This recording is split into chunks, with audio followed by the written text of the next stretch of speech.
ನಮಸ್ಕಾರ ರೈತ ಬಾಂಧವರೇ. ಜರ್ಸಿ ಆಕಳವನ್ನು ಹೇಗೆ ಸಾಕಾಣಿಕೆ ಮಾಡುವುದು ಹೇಳ್ಕೊಡ್ತೇವೆ. ಈ ವಿಡಿಯೋ ಸ್ಕಿಪ್ ಮಾಡಬೇಡಿ, ಕೊನೆಯವರೆಗೆ ನೋಡಿ. ಹಾಗೆ ನಿಮ್ಮ ರೈತ ಬಾಂಧವರಿಗೆ ಶೇರ್ ಮಾಡಿ. ಹಿಂದಿನ ವಿಡಿಯೋದಲ್ಲಿ ಶೆಡ್ ನಿರ್ಣಯ ಮಾಡುವುದು ಹೇಗೆ ಹೇಳ್ಕೊಟ್ಟಿದ್ದೇವೆ ನೋಡಿ. ಜರ್ಸಿ ಆಕಳ ಫಾರ್ಮ್ ಸಾಕಾಣಿಕೆ ಮತ್ತು ಹಾಲು ಉತ್ಪಾದನೆ ಕುರಿತು ಸಂಪೂರ್ಣ ಮಾರ್ಗದರ್ಶಿ ಪರಿಚಯ. ಭಾರತದಲ್ಲಿ ಹೈನುಗಾರಿಕೆ ಕೃಷಿಯೊಂದಿಗಿನ ಅವಿಭಾಜ್ಯ ಭಾಗವಾಗಿದೆ. ಇತ್ತೀಚಿನ ವರ್ಷಗಳಲ್ಲಿ ಜರ್ಸಿ ಆಕಳ ಸಾಕಾಣಿಕೆ ಹೆಚ್ಚು ಜನಪ್ರಿಯವಾಗುತ್ತಿದೆ. ಜರ್ಸಿ ಆಕಳು ಕಡಿಮೆ ಆಹಾರದಲ್ಲಿ ಹೆಚ್ಚು ಹಾಲು ನೀಡುವ ಗುಣ ಹೊಂದಿರುವುದರಿಂದ ಸಣ್ಣ ಮತ್ತು ಮಧ್ಯಮ ರೈತರಿಗೆ ಉತ್ತಮ ಆದಾಯದ ಮೂಲವಾಗಿದೆ. ಸರಿಯಾದ ನಿರ್ವಹಣೆ, ಆಹಾರ, ಆರೋಗ್ಯ ಮತ್ತು ಮಾರುಕಟ್ಟೆ ಜ್ಞಾನ ಇದ್ದರೆ ಜರ್ಸಿ ಆಕಳ ಫಾರ್ಮ್ ದೊಡ್ಡ ಲಾಭದಾಯಕ ಉದ್ಯಮವಾಗಬಹುದು. 1. ಜರ್ಸಿ ಆಕಳ ವಿಶೇಷತೆಗಳು. ಜರ್ಸಿ ಆಕಳು ಮೂಲತಃ ವಿದೇಶಿ ಜಾತಿಯಾಗಿದೆ. ಇವು ಭಾರತದಲ್ಲಿಯೂ ಚೆನ್ನಾಗಿ ಹೊಂದಿಕೊಂಡಿವೆ. ಮುಖ್ಯ ಲಕ್ಷಣಗಳು: ಕಡಿಮೆ ದೇಹದ ಗಾತ್ರ, ಕಡಿಮೆ ಆಹಾರ ಬೇಕಾಗುತ್ತದೆ, ಹಾಲಿನಲ್ಲಿ ಹೆಚ್ಚಿನ ಫ್ಯಾಟ್ 5% 6%ವರೆಗೆ, ಬೇಗ ಪ್ರಜನನ ಸಾಮರ್ಥ್ಯ, ಬಿಸಿಲು ಮತ್ತು ಹವಾಮಾನಕ್ಕೆ ಹೊಂದಿಕೊಳ್ಳುವ ಸಾಮರ್ಥ್ಯ, ದಿನಕ್ಕೆ ಸರಾಸರಿ 12 20 ಲೀಟರ್ ಹಾಲು ನೀಡುವ ಶಕ್ತಿ. 2. ಫಾರ್ಮ್ ಆರಂಭಿಸುವ ಮೊದಲು ಗಮನಿಸಬೇಕಾದವುಗಳು. ಜರ್ಸಿ ಫಾರ್ಮ್ ಶುರು ಮಾಡುವ ಮೊದಲು ಸರಿಯಾದ ಯೋಜನೆ ಅತ್ಯಂತ ಮುಖ್ಯ. ಸ್ಥಳ ಆಯ್ಕೆ: ನೀರು ಸುಲಭವಾಗಿ ಲಭ್ಯವಾಗಬೇಕು, ಗಾಳಿ ಸರಿಯಾಗಿ ಹರಿಯುವ ಜಾಗ, ಮಣ್ಣು ನೀರು ನಿಲ್ಲದಂತಿರಬೇಕು. ಹೂಡಿಕೆ: ಪ್ರತಿ ಆಕರಿಗೆ 50,000 ರೂಪಾಯಿಯಿಂದ 80,000 ರೂಪಾಯಿವರೆಗೆ ಶೆಡ್ ನಿರ್ಮಾಣ ವೆಚ್ಚ, ಆಹಾರ ವೆಚ್ಚ, ವೈದ್ಯಕೀಯ ವೆಚ್ಚ. ತರಬೇತಿ: ಹೈನುಗಾರಿಕೆ ತರಬೇತಿ ಪಡೆದರೆ ಲಾಭ ಹೆಚ್ಚು. 3. ಜರ್ಸಿ ಆಕಳ ಶೆಡ್ ನಿರ್ಮಾಣ. ಸರಿಯಾದ ಶೆಡ್ ನಿರ್ಮಾಣವು ಹಾಲು ಉತ್ಪಾದನೆ ಮೇಲೆ ನೇರ ಪರಿಣಾಮ ಬೀರುತ್ತದೆ. ಶೆಡ್ ವಿನ್ಯಾಸ: ಪೂರ್ವ ಪಶ್ಚಿಮ ದಿಕ್ಕಿನಲ್ಲಿ ನಿರ್ಮಿಸಬೇಕು.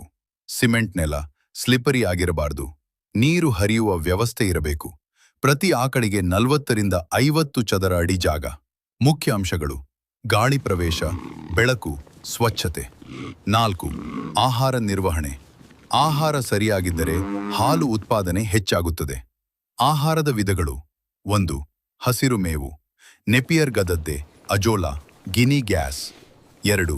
ಒಣಮೇವು, ಹುಲ್ಲು ಹೊಲ್ಲು. 3. ಕಾನ್ಸಂಟ್ರೇಟ್ ಫೀಡ್, ದವಸ ಧಾನ್ಯಗಳು, ಎಣ್ಣೆ, ಬೀಜ, ಪಿಂಡ. 4. ಖನಿಜ ಮಿಶ್ರಣ, ಕ್ಯಾಲ್ಸಿಯಂ, ವಿಟಮಿನ್.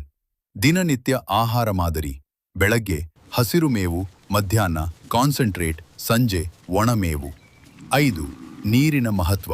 ಜರ್ಸಿ ಆಕಳಿಗೆ ದಿನಕ್ಕೆ 50 80 ಲೀಟರ್ ನೀರು ಬೇಕಾಗುತ್ತದೆ. ಶುದ್ಧ ಮತ್ತು ತಂಪಾದ ನೀರು ಇದ್ದರೆ ಹಾಲಿನ ಪ್ರಮಾಣ ಹೆಚ್ಚಾಗುತ್ತದೆ.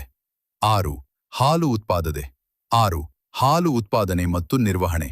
ಹಾಲು ಹೆಚ್ಚಿಸಲು ಸಲಹೆಗಳು: ಸಮಯಕ್ಕೆ ಸರಿಯಾಗಿ ಹಾಲು ಕಡಿಯಬೇಕು, ಒತ್ತಡರಹಿತ ಪರಿಸರ, ಉತ್ತಮ ಆಹಾರ. ಹಾಲು ಕಡಿಯುವ ಸಮಯ: ಬೆಳಗ್ಗೆ 5 ರಿಂದ 7, ಸಂಜೆ 5 ರಿಂದ 7. ಹಾಲಿನ ಗುಣಮಟ್ಟ, ಸ್ವಚ್ಛತೆ ಬಹಳ ಮುಖ್ಯ. ಹಾಲು ಕಡಿಯುವ ಮೊದಲು ಕೈ ತೊಳೆಯಬೇಕು. 7. ಆರೋಗ್ಯ ನಿರ್ವಹಣೆ. ಆಕಳ ಆರೋಗ್ಯ ಉತ್ತಮವಾಗಿದ್ದರೆ ಮಾತ್ರ ಲಾಭ ಸಾಧ್ಯ. ಸಾಮಾನ್ಯ ರೋಗಗಳು: ಕಾಲು ಮತ್ತು ಬಾಯಿ ರೋಗ, ಜ್ವರ, ಜೀರ್ಣ ಸಮಸ್ಯೆಗಳು. ತಡೆಗಟ್ಟುವ ಕ್ರಮಗಳು: ನಿಯಮಿತ ಲಸಿಕೆ, ಸ್ವಚ್ಛತೆ, ವೈದ್ಯರ ಸಲಹೆ. 8. ಪ್ರಜನನ ನಿರ್ವಹಣೆ. ಹೀಟ್ ಲಕ್ಷಣಗಳು: ಹೆಚ್ಚು ಕೂಗು, ತಿನ್ನುವಿಕೆ, ಕಡಿಮೆ, ಅಶಾಂತಿ. ಗರ್ಭಧಾರಣೆ: ಸರಿಯಾದ ಸಮಯದಲ್ಲಿ ಇನ್ಸೆಮಿನೇಷನ್, ಗರ್ಭಾವಸ್ಥೆಯಲ್ಲಿ. ವಿಶೇಷ ಆಹಾರ. 9. ಕರುವಿನ ನಿರ್ವಹಣೆ. ಜನನದ ನಂತರ ಕೊಲೊಸ್ಟ್ರಮ್ ಕೊಡಬೇಕು. ಸ್ವಚ್ಛ ಸ್ಥಳದಲ್ಲಿ ಇಡಬೇಕು. ಹಾಲು ಸರಿಯಾಗಿ ನೀಡಬೇಕು. 10. ಲಾಭ ಮತ್ತು ಮಾರುಕಟ್ಟೆ ಆದಾಯ ಮೂಲಗಳು. ಹಾಲು ಮಾರಾಟ, ಕರು ಮಾರಾಟ, ಗೊಬ್ಬರ ಮಾರಾಟ.